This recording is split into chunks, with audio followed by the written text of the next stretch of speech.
Welcome to another episode of Scary Stories with Kalila. I'm Kalila Smith, and tonight's guest is Deanna Dupont. She works with me at Haunted History Tours. She does every tour that we do.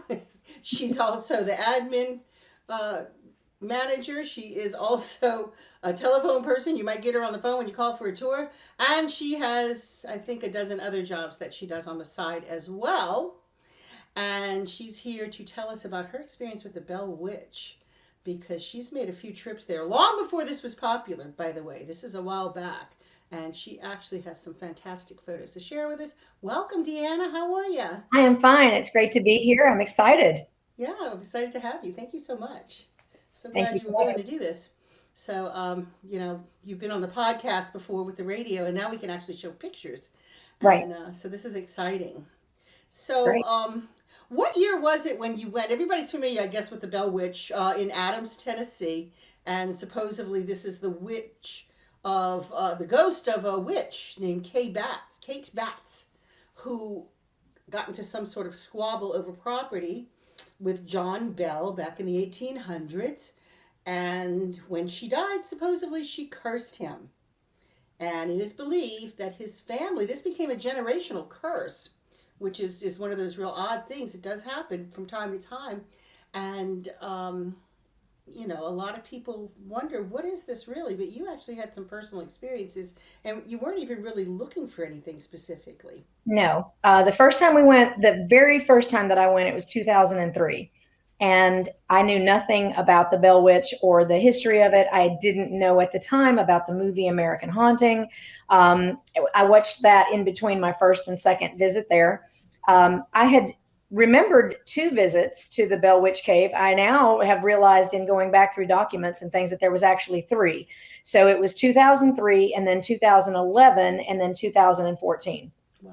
So the 2003 was some friends got together and said, let's take a trip up to Adams, Tennessee. There's this cool cave. It was one of those things where I'm thinking we're going caving.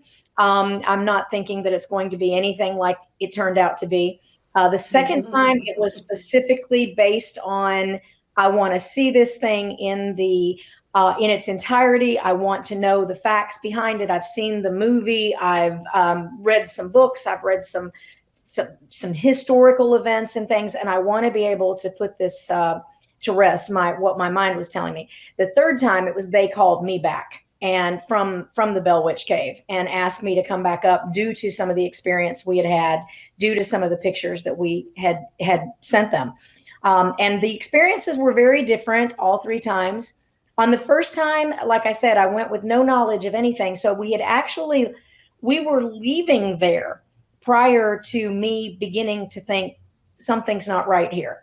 And being a slightly intelligent person, I tried to debunk everything. And I'm thinking, wow, they've got quite a thing going here. They're making sure that people have these experiences, and they're making sure that this happens and whatnot. And I found over a period of time that wasn't the case. I want to state up front, do not believe that Kate was a witch of any kind. This goes back to the time in history when anybody that did anything out of the norm or anything happened following a conversation of anger, or somebody had land that someone else wanted, or someone used essential oils, which it would be referred to as of today, everybody was labeled a witch. You were also labeled a witch if you did anything that they needed to get rid of, That's or exactly make you right. look bad. It was a control factor. It was everything from fear to control. So I don't believe that she was a witch. I also believe, and I want to say this up front, that not having known anything about John Bell or his family, I didn't have any preconceived notions, even before watching the movie. When I watched the movie, I kind of thought, this is definitely Hollywood's version of this tale. And after which, I have my own version of what kind of person I think he was. I don't think that he was a fantastic human being. I think that he had some very dark things going on with him. So there may be a little bit of a generational curse there. There may be a little bit of some curses in other ways, but I don't think it was put on by Kate. Kate's family, however, believes that there is still a generational curse on her family and her descendants. John Bell's family does not believe that there's any curses left on his family. So going back to the beginning, 2003, we go up for a visit.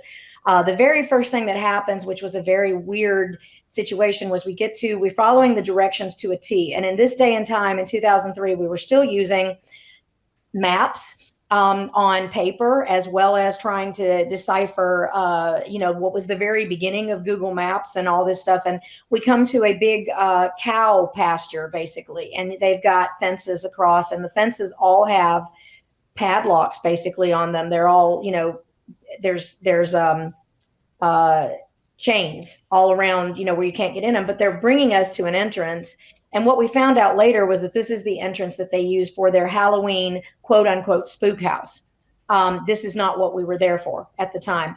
And this is the gate that they would open to let the masses in when they have this spook house. They've had a lot of instances happen during those spook houses. And I don't think that the land really wants to be used as such. I think that they're bringing in a lot of their own problems when they are using this as a haunted house type of thing. This is hallowed land. This is a cave that was there when Indians walked the land. This is a Indian burial ground on top of the cave. This was also a cave that, like so many people did back in the day, they used it for food and storage and ice and things like that, to keep things cool. But they desecrated the graves when they did that. So the Bell family is responsible for that. And John Bell per se is responsible for that. So he took a lot of things that shouldn't have been messed with, as they did back in that day. He wasn't the only one, of course, that did that. Many people here right in our town have off in the distance have family graves up on top of Indian mounds and things like that. So it happens, but this is one of those things. We get inside in 2003, we do the tour, and they take you inside the cave. And at that particular time, it had rained for like 5 days previous to us coming. And so we did not get to enter the cave at all. So again, I'm thinking, they've got quite a little thing here. I just paid $50 basically to do nothing, So when I wanted to take my students back in 2011, and I said I had been there before, but I hadn't been in the cave. I told them not to expect anything. None of them had seen the movie American Haunting, but I had. And I had already been there once, and I felt like I wanted to go back. So here I go off with myself and a friend and these 3 or 4 teenagers that were my students at the time. And we get up there, and all of a sudden the gate that we were led to before that had the chains around it, now you can go in. The whole time that you're driving through basically what is known as the Dell. And it's really creepy. It's nighttime, and there's a lot of fog around. So, you've got that Hollywood element that Hollywood didn't need to do anything to get. It's natural. And, but in the distance behind us, like as I'm driving, I'm looking in the rear view mirror and I'm thinking, what am I seeing? And it's like there is something following us. It's more than one thing. I'm looking in the rearview mirror and I'm seeing things that aren't supposed to be there. And I'm thinking maybe it's dogs. Maybe it's, like sheepdogs or something like that that's taking care of the land. I didn't think too much about it. We went forward. We parked our car. We went up to this little cabin, a cabin that was not there on the original land. They've moved it there again to make it look like original buildings and things like that. Something similar to what the Bells would have had. And they give you the rules. And they tell you, don't touch anything. Of course, we already knew, and I had already told my students, don't take anything. If you get in the cave, don't move a rock. This is hallowed land. And as we're walking around, it's just a very hard feeling. It's almost like you're kind of walking through quicksand, except you're not. It's very difficult to pinpoint exactly what I was feeling, but it was not the greatest feeling in the world. One of my students immediately contracted a headache, and but didn't say too much about it. She did say she had a headache, but she didn't think anything about maybe it's where we are or anything like that. Sure enough, we get into the cave, and it's a cave. It is a normal cave. They're taking pictures. They're letting you take pictures. They're using flashlights, but there's lights all the way through the cave, and of course man-made lights that they've put out, so it's very well lit. And as you're walking, they're saying, this is where they would have held the cold storage, and this is where, they might have had a overnight, incident where someone was sleeping because of tornadoes or whatever the case may be. They used it for protection. They used it for all these things. They didn't use it for what it was originally intended, which was the Indian burial ground. As we're moving forward, they have a point where they turn off all the lights. And this, again, is your experience of the Bell Witch Cave. They tell you, stand very still. We want you to see how dark it would have been when they had no lights back in the day, and if a lantern went out or whatever the case may be. And as you both probably know, it's very, very pitch black in a cave when you turn the lights off, and you're very disoriented to it. So they do that. They turn off the lights and they let you have that moment of, of darkness. And then all of a sudden, the lights come back on and you get your bearings and everything. You're able to take pictures the whole time that you're in there, whether the lights are off or whether the lights are on. I took quite a few pictures, and this is, of course, back in the day of actual cameras, film that you have to have developed, not film that you have on your phone immediately to see. And in those pictures were the craziest things.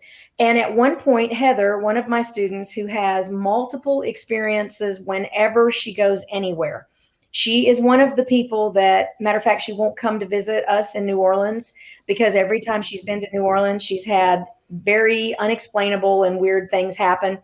Crazy little things, from phone chargers flying out of the wall that could be explained as an electrical event, to pictures falling off the wall in a hotel on her head and the glass breaking over her head, which can be explained as, oh, it's a bad wall. It's New Orleans. The buildings are old.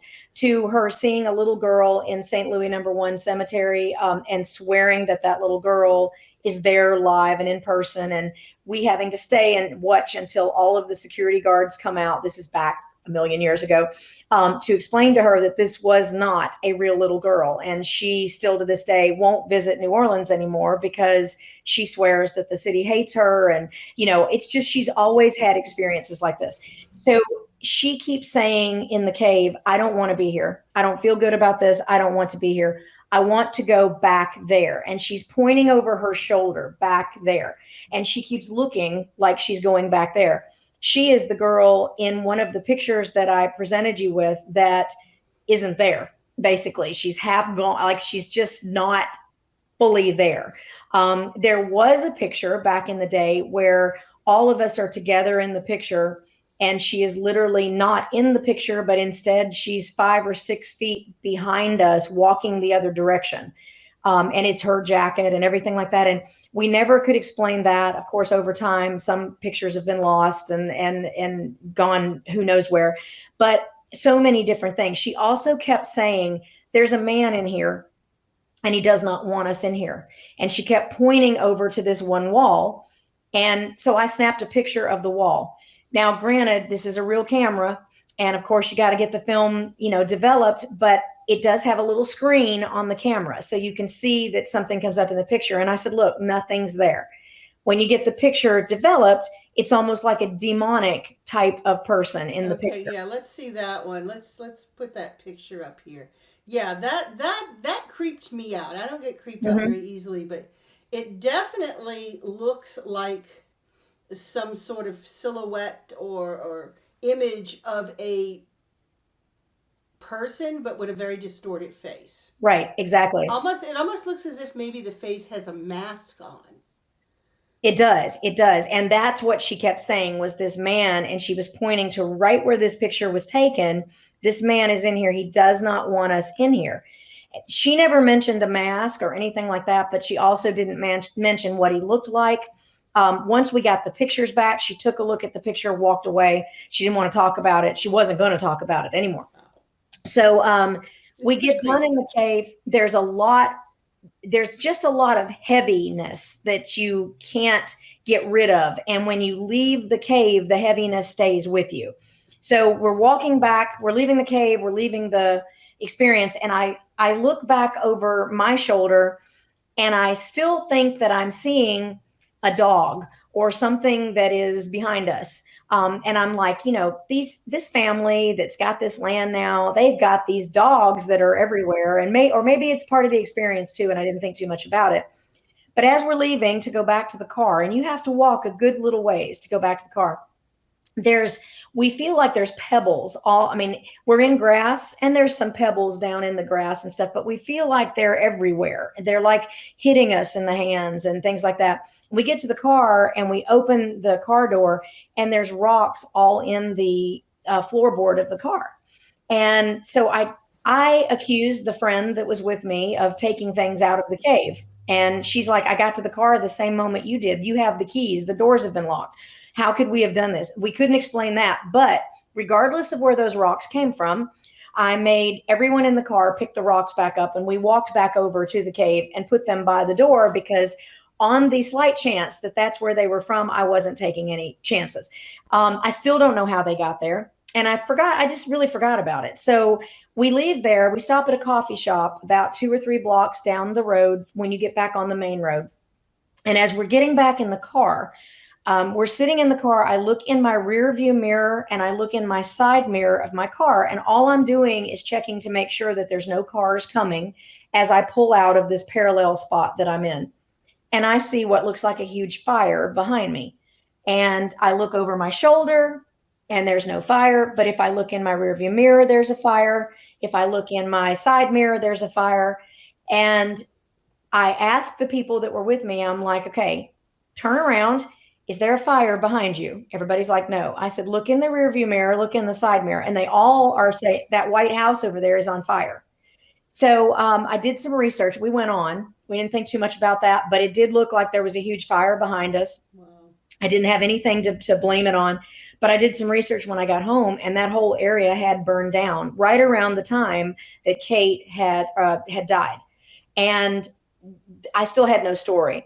In 2014, when they called us back to come back up there, they called us back because we had turned the pictures in, and I had actually sent them a letter based on what our experiences were to ask questions.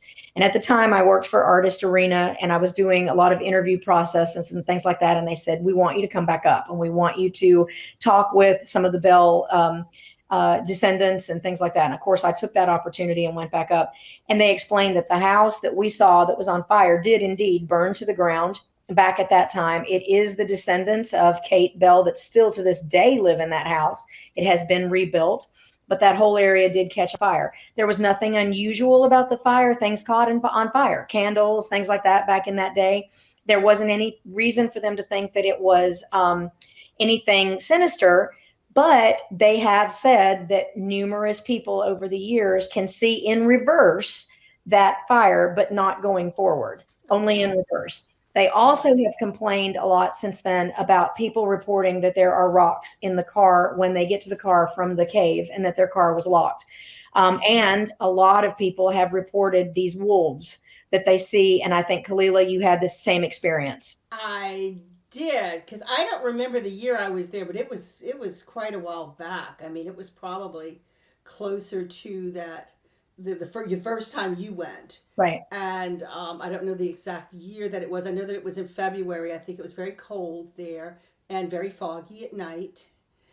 And they were having some sort of a paranormal event for the weekend, and they had people that were going there to spend the night in the Bell Cabin. That's actually on a school ground now. And I was actually brought up there to do a seance in the Dell and then discuss it on a panel the following day. And then that following night would be when all of the paranormal investigators were going to be spending the night in the cabin. And I did not research, like with most things, I don't research ahead of time. I didn't know the history of it. I had heard of the Bell Witch. I didn't know a whole lot about it. I just knew somebody was a witch and she put a curse on somebody. And that was about it, because of course I was busy always just, researching things in my area for the tours and for books and so forth. So I went up there not knowing a whole lot about it, other than that it was just a legend. So they took me out to the Dell.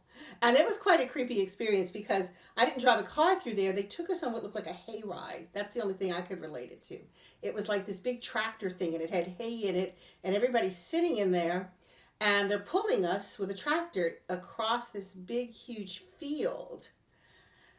And it was like, okay, this is what you see the song "The Farmer in the Dell," and it's like, okay, well, so this is what a dell looks like, and it's like, okay, and they bring us out to a wooded area. There was actually a wooded area, and in the middle of the woods there was a clearing, very, very creepy.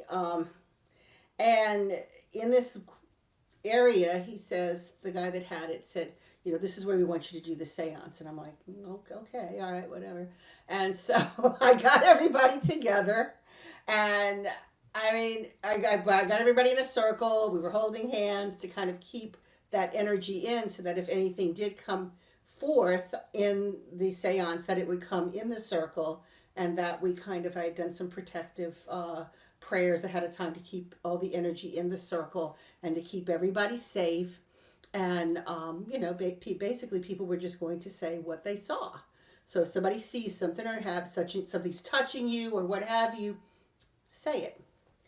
Well, we had some point in the seance where somebody did claim to see a woman dressed in white, and she's in a nightgown, and the girl starts crying and all of this stuff. I didn't see anything. Nobody else did either, just her. And then I became very, very aware of something outside of the circle, and it was growling. And it was circling. I would hear it growling far away, and then I would hear it come very close to me. And when it would come very close to me, I mean, this thing was standing upright. This thing was tall. I could feel it breathing on my neck. I mean, it was pretty creepy. And I was like, thinking to myself, oh my God, can this stuff in? I don't know what the hell this is behind me, but this is not good. Whatever this is, it's not good. And, I finally said something. I said, is anybody aware of anything outside the circle? And a couple of people said, yes, something's growling. And so it's like, okay, I'm not the only one that's experiencing this. And I started getting a very foreboding feeling. And being a medium, a lot of people don't realize what comes to a medium oftentimes, you're getting mental pictures. It's called mental mediumship. I mean, I'm basically being told something by whatever this thing is. And the interpretation of what I was getting is they wanted everyone to leave. We don't want you here. We don't want you here. We just want you to leave. All we want is peace. All we want is for people to just leave the land alone. And I just started getting a very, very strong impression that this was something that was very connected to the land itself. And it wasn't until the next day when I started hearing, I actually heard the story after the fact. And, they wanted my opinion, and I told them what my opinion was, and my opinion was that, this woman's not a witch. This has got nothing to do with witchcraft, of course. This has got nothing to do with this poor woman who died that this man stole the land from and kind of, ripped her off. I said, it's got nothing to do with that. It's more of the Bell family and what they did, what he did specifically to that land, to that cave. And at the time, I couldn't get in the cave because it had rained. And couldn't get in the cave. So like I said, it was very close around the time that you went. Couldn't get in the cave, and it rained for days, and it was flooded, and there was no getting into it. So we didn't get to experience that.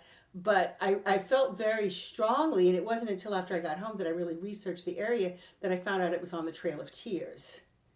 Oh. And I told them there, I said, I really feel like these are indigenous spirits that are connected to the land, and they just want everybody to go home. And I said, I know that's not what you paid me to come here to say. And, it's a big disappointment to everybody, but please do not spend the night in that cabin because they don't want you here. They just want you to go away. Now, when we were leaving the Dell the night of the seance, of course I made everybody mad by saying that because, everybody came to pay to stay in the cabin. And I'm telling them, no, spirits don't want you there. And they wanted me to come, and I refused to go. And I said, I can't. I said, I've already you asked me to connect with Spirit. I connect with Spirit. I tell you what Spirit says. Spirit told me to go back to the hotel room and let it go. And that's what I have to do. I've got a responsibility to Spirit before anybody else. But when we left the Dell, after I closed the circle and everything all the energy kind of went back to normal, and we were on our way back to the Dell, that's when I saw that fog. I saw the rolling fog. It was like rolling. It was just this thick, heavy, rolling fog, and like what you would see in a movie.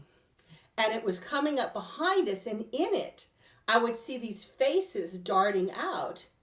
And it was like, I'm sitting here thinking, I was facing the back, and I was sitting there thinking, God, it looks like wolves running inside this fog, and I think, okay, maybe it's just me.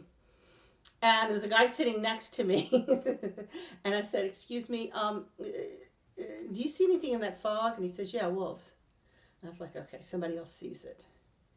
And that's when it's like, this is, in my interpretation, and I didn't grow up in Native American culture, but from what I had studied in my interpretation of that, and I have a very good friend who's Choctaw, and what I've always been told was that wolves or black dogs would oftentimes show up as guardians of sacred Right. grounds. And I felt like, this isn't some scary woo woo thing. They're doing their job. They're protecting the land, and they don't want any more people back here desecrating, this area. They just don't want it. This is not where you want to go poking around. This is not a haunted attraction. Right. And gaining money off of it. Well, exactly, and far be it for me to criticize that, because I mean, you and I both we're in the haunted attraction Right. business, but we're not desecrating, No. making money off of desecration of lands. And they didn't like the fact that I said that. But you talk about the generational curse, and it's very, very similar. The only other place that I know of that had that generational curse going on was the Myrtles Plantation. Mm-hmm. And similar situation, General Bradford.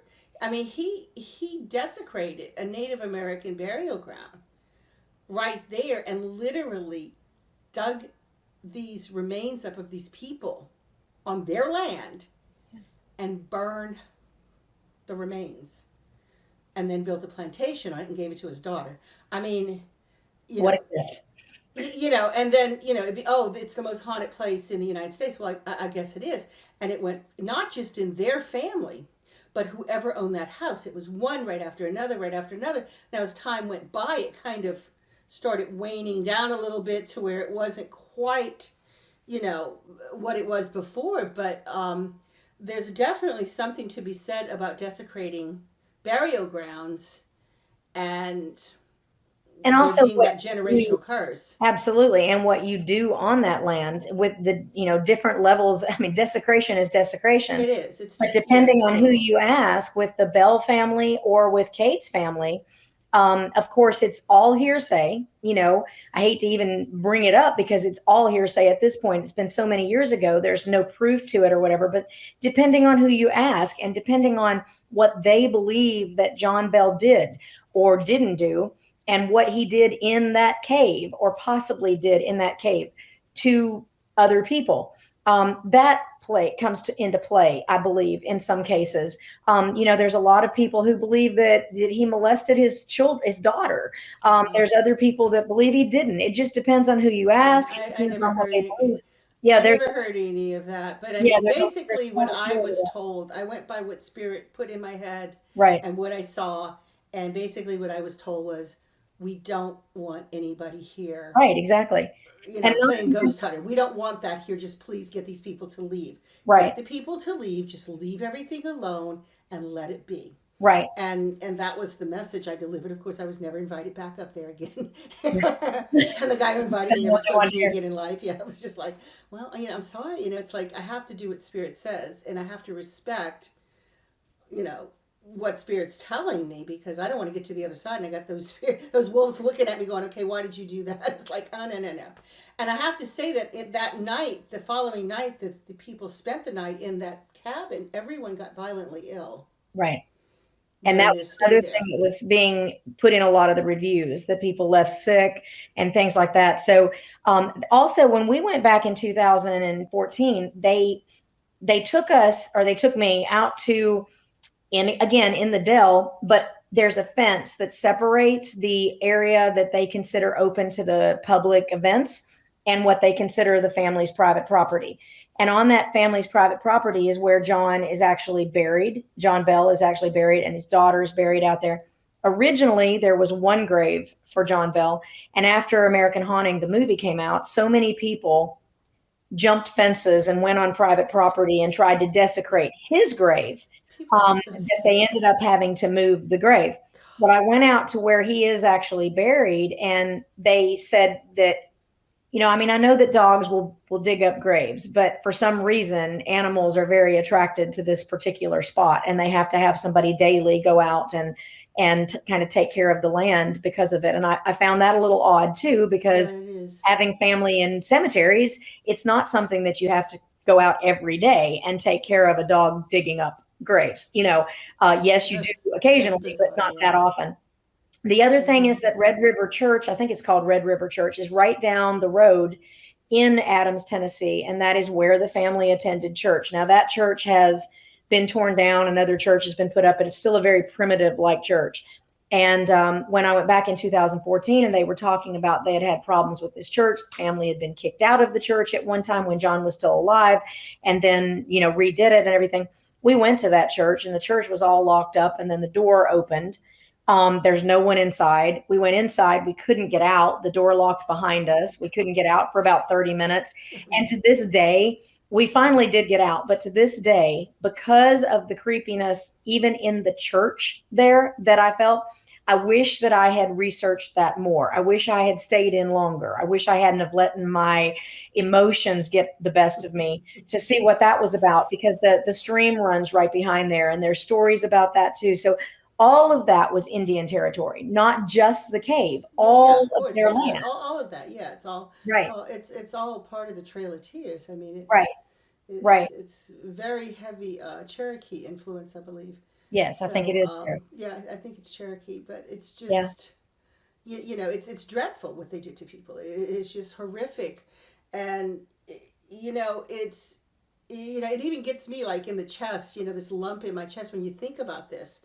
These people were disrespected in their life. Their land was stolen from them.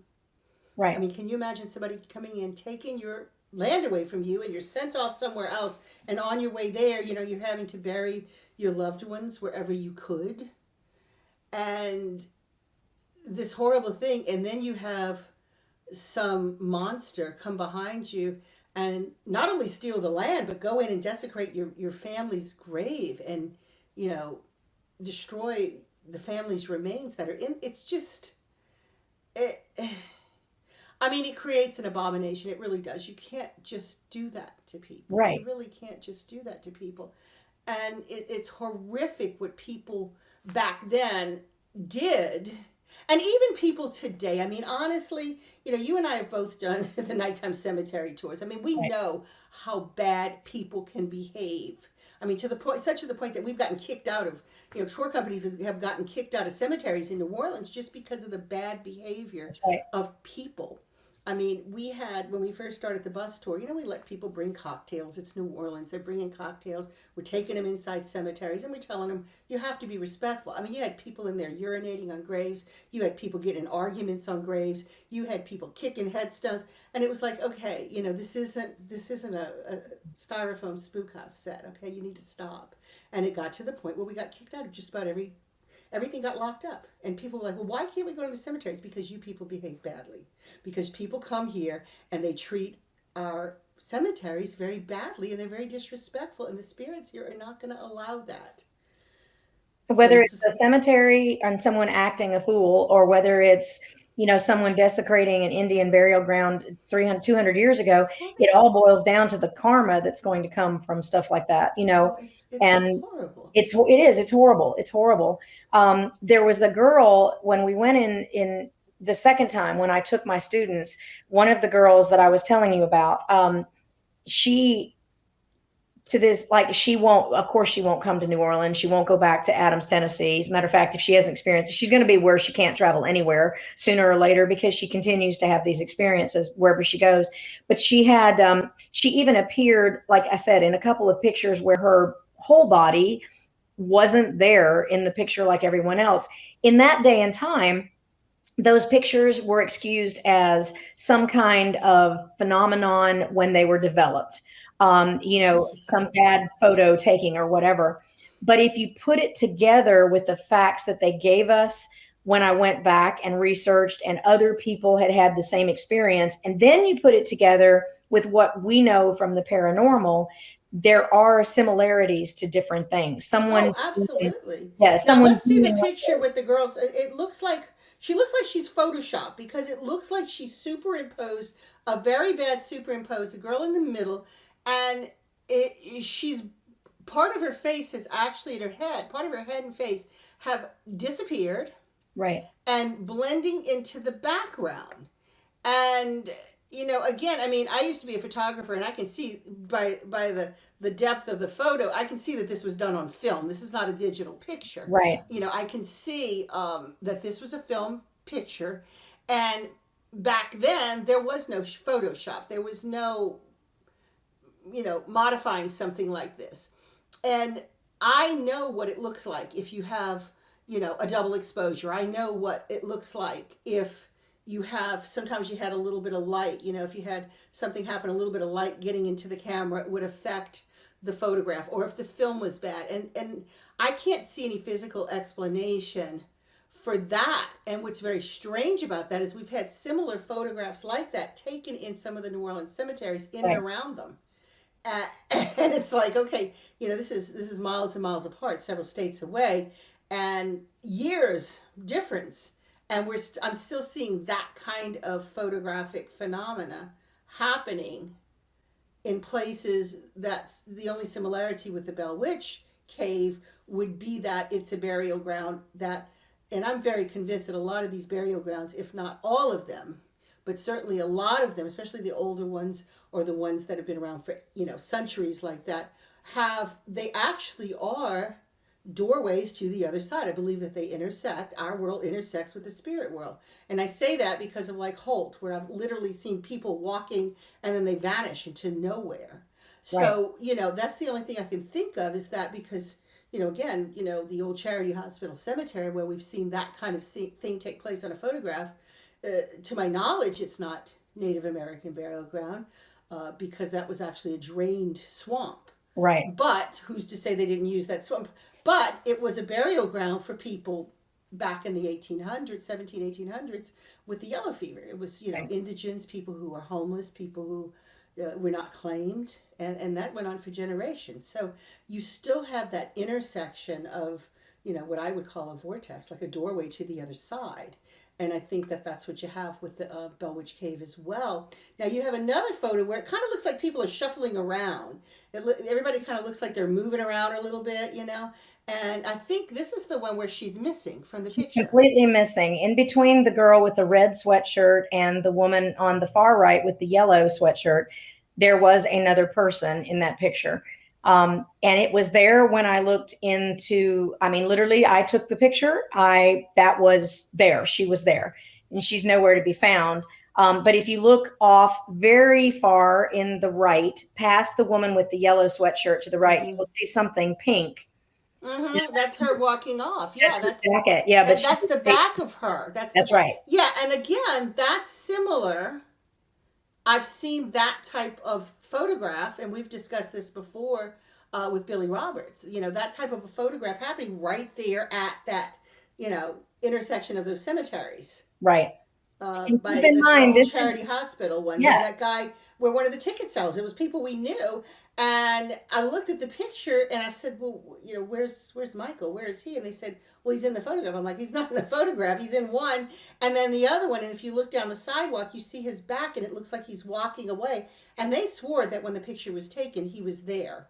and if you remember, there's a similarity here because if you remember, he said the only thing that he was thinking about was the graves that he was looking at the other cemetery.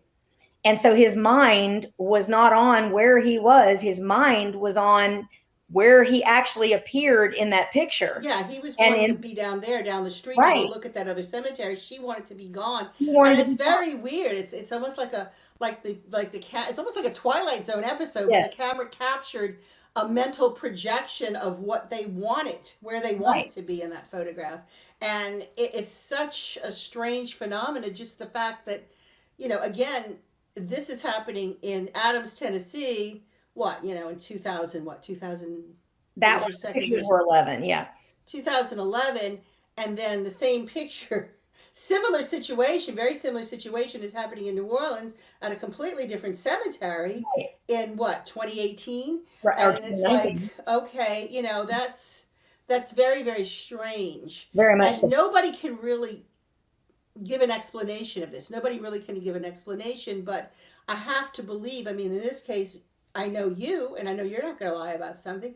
And No. with the case with the one at the cemetery in New Orleans, I knew all of those people that were in it. They all worked Right. at our visitor center, and they sent the picture to me because they were freaked out by it. So they don't have any. They have no reason to make up this stuff. I mean, they've got better things to do than make up stuff like this. Right. And I can't explain it. Definitely can't explain it. Now, was there another picture? I think there's another picture. Um, I think there is. yeah, I think there's another picture. There we go. Okay, so we have everybody kind of, I don't know if they're walking into the cave or they're walking out of the cave. I believe this is walking into the cave. Now, is that her ahead of the girl with the ponytail? Yes, Or is and she with the missing? pink, Okay. you can see basically just The one pink. right arm of the pink, but Yes. you'll notice that there's almost like an entity to the left of her. Yeah, there's something, yeah, there's definitely something very strange right there to the left. Right. Absolutely. Absolutely. And then you had one more picture that I called Crazy Shot. And and this one actually some of it looks like the camera might have moved. Now you see that little Right. light widget thing that almost looks like a J, backwards J, and some of the way the light distorts the way it is. Now that's pretty typical of movement Right. and light infractions and so forth, because but what's weird, now I'll tell you what's strange, the strange part about it, unless somebody was really just shaking, is that you see that it's vertical, there's movement going up and down, the light's kind of infracted up, so it's kind of a vertical thing. But if you look to the right of that big red streak going up, if you look to the right, it looks like it's smearing left and right Horizontally, yeah. horizontally, or some kind of horizontal movement. It's very, very strange picture, but definitely that J looking, that backwards J looking thing, that is a light, and I've Yes. seen that before, where the light just kind of breaks up, and usually I would say it had something to do with whatever the speed was of the camera at the time, and maybe because it was so dark you had a little bit of a time lapse in there when the shot was taking, and then because we used to do shots like that when I was in photography. When I was taking photography, we used to go to the airport out at Lakefront, crazy when I was young and crazy, and we would go out on the airfield at the small lakefront airport and lay down with the cameras right by the landing strip and get the Right. planes at night when they were landing, and the light would do that. You would get that effect, and would use like a really fast 400 film, and you would get that breaking up of the light. So that seems to be a photographic Right. And that's one of the reasons I mix-up. included that picture, was to show the difference, because like the one where the Right, girl's head is missing, part of her head is missing, it's totally in focus. The whole picture is right. totally in focus. And where someone's missing, it's totally in focus. Whereas that one you can look at and go, this is somebody shaking the camera, or, movement. Um, Yeah. There's movement. And there was something as some sort of time lapse, and I would say because of the lighting, the camera right. speed and the lighting were a bit off. So you've got a little bit of that transition going on there, and I think that that's what's happening with that, because that's real typical of that, and I've seen it a million times. But yeah, the other ones, it's like I can't think of any explanation as Right. to what could have caused that. And that thing that looks like a demon, Yeah. that's pretty creepy. That is bizarre, because Yeah. it almost looks like a human, but it almost also looks like they have some sort of a mask or something over their face. Right. Or it could Looking be. directly at us. Mm-hmm. And right where she said there's a man right there, and Right. the picture to prove her wrong. So that's eerie in itself, Oh, Yeah. absolutely, absolutely. It's definitely there's definitely a creepy factor there, Right. and I have to be honest with you, as far as like I've never been to the church thing, but from what you told, I wouldn't want to go. I Right. just kind of, it's like, no, I don't think so. But I really truly believe that what they're dealing with, I think that the whole thing with the Kate thing, I think she got a bad rap because Yeah. anything that people didn't understand back then, they are going to call it a witch. They're going to Absolutely. label it a witch. It's always a witch, or it's super. They're going to blame it on something supernatural. I mean, they blamed epidemics on supernatural causes. I mean, anything they didn't understand, they're going to blame it on that. And of course, if her, she's cursing someone, Right. and then she dies and then horrible things happen, no doubt, you know, that's what they did back then. But I really feel that those spirits that are there are definitely connected to the land.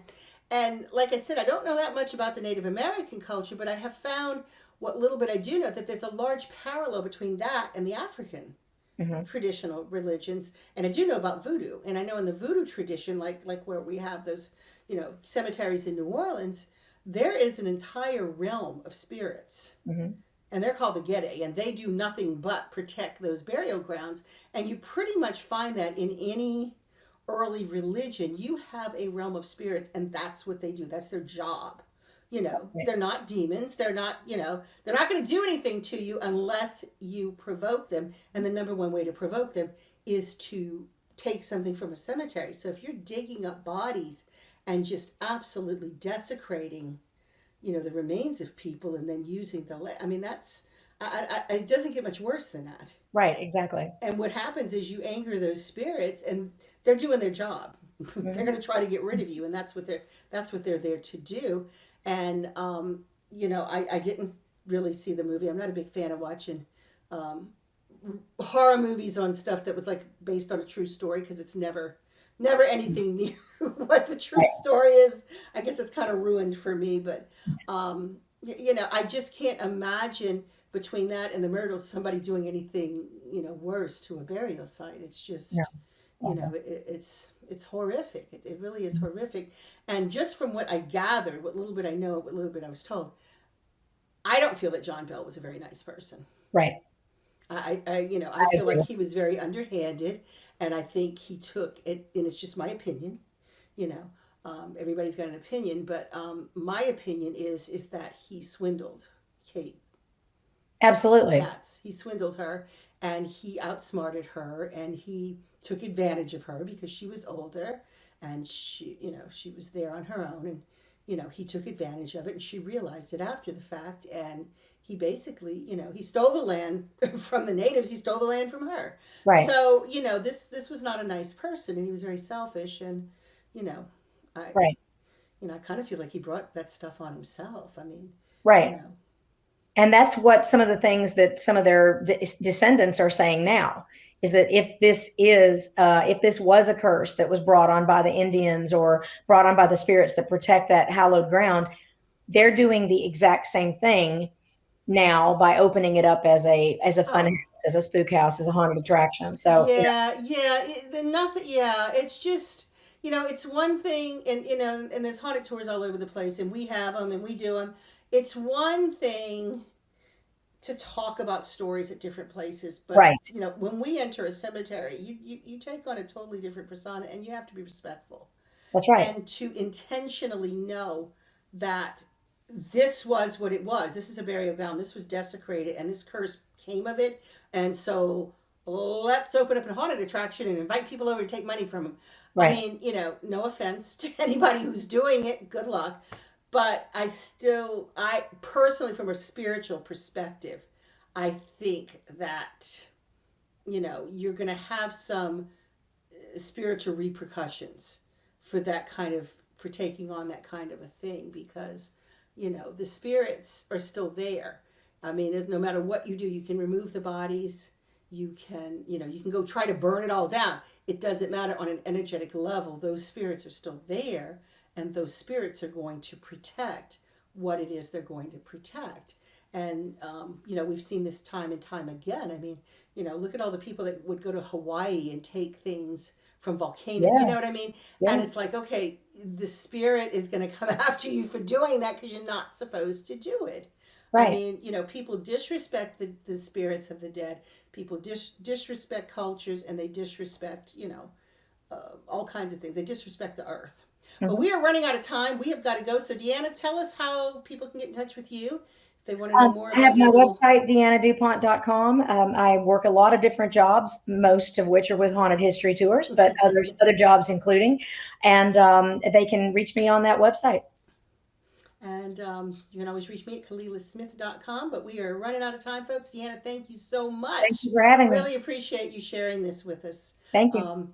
Everybody, thank you for joining us, and we hope you join us again for another episode of Scary Stories with Kalila. Good night.